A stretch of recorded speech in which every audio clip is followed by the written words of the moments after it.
would need to happen for you to take the reins of this and just be like, this is how this relationship needs to operate. And so here's what we're going to put in place. Because the reason why I'm asking the second question is because you guys do a lot of back and forth on who's to blame for something, but there's never really a whole lot of talk about what's the next step. Somebody's got to step up to the plate and be like, all right, here's the next step. It is clearly evident right now that y'all don't work together. For that very reason, what you just said. I have my way of doing things. You have yours. And I'm not saying that individuality is not necessarily in a relationship, but not to the point where you clearly cannot see your way to some level of synergy that allows you to become a team. Y'all aren't doing that. I'll tell you what needs to happen. What needs to happen is that you guys, and I said this in the beginning, you guys have to forgive each other for the past. Forgiveness does not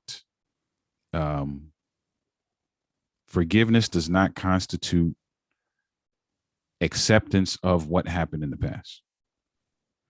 Forgiveness of the past is your opportunity to open up a new pathway for the future.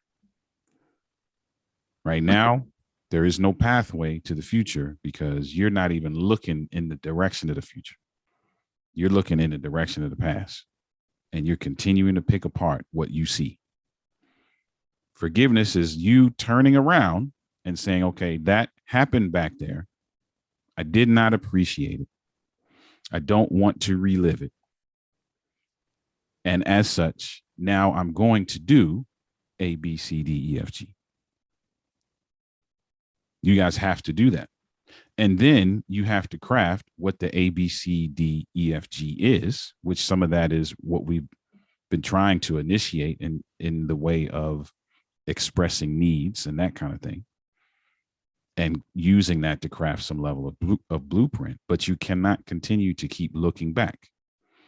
You can't look at this new thing and be like, you know what? This new thing is not going to work because, and then you turn around and be like, this, and this. Because you're going to keep doing it. So is that interpretation true or false? How about we just put it out on the table? Is that a true interpretation? Is it really that she's not a priority or that you're not really as invested as she may be? So here's my challenge to you. And I'm not even going to give you anything specific. My challenge to you is to show her that it's false. Because here's the thing. She doesn't believe you. And you got to, if I encourage to be open-minded enough to just allow the proof to come to her without judgment, you got to be willing to take advantage of it. But you see her, like, it's your woman. She's sitting beside you. She's crying right now. So clearly, the words and the scenarios don't line up, right? So at some point, you got to look over at her and be like, okay, you got to evaluate her hurt based on real time. You have to evaluate her hurt in the moment.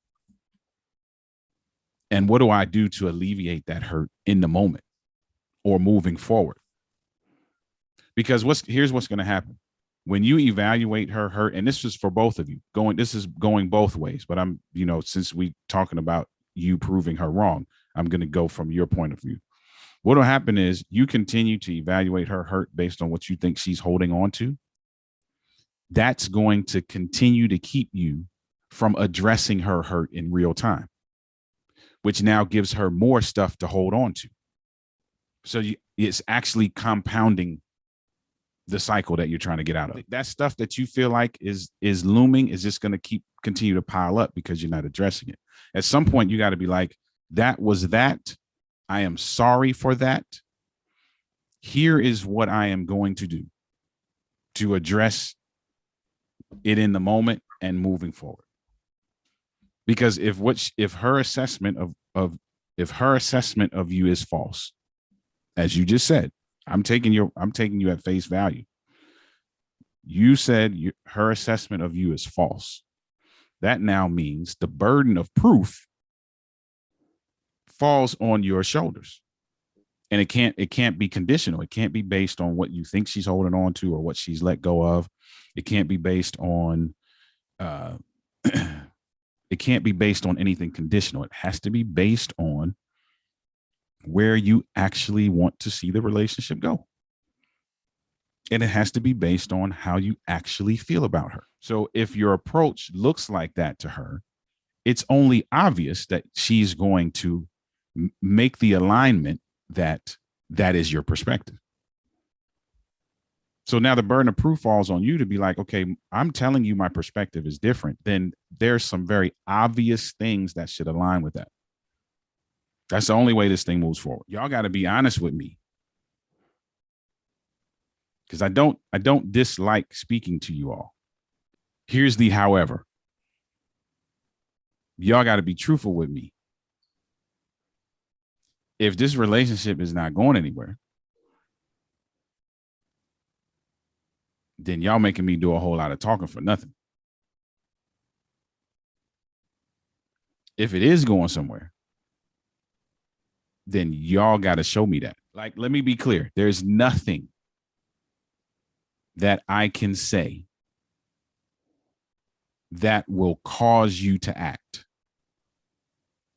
You got to do that. I got a whole lot to say as it relates to what you should do when you begin to act. But I could do a whole dog and pony show. And unless you decide, yeah, I'm just going to do that, then all of that is for naught.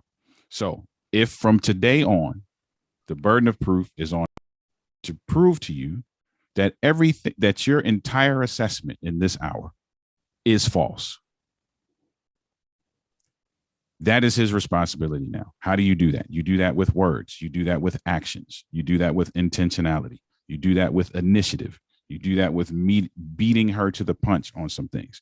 You do that with being clear that she is needed. She is wanted. She is necessary. This relationship is valuable. I am invested.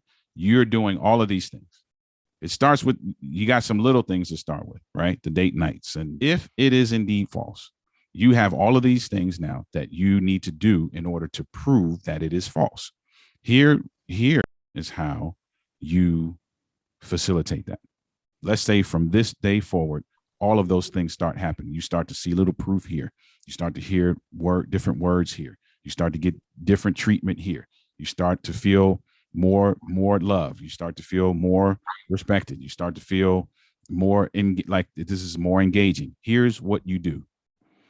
You cannot evaluate any of that based on anything that has happened before today. That is how you give him the space and grace to do that.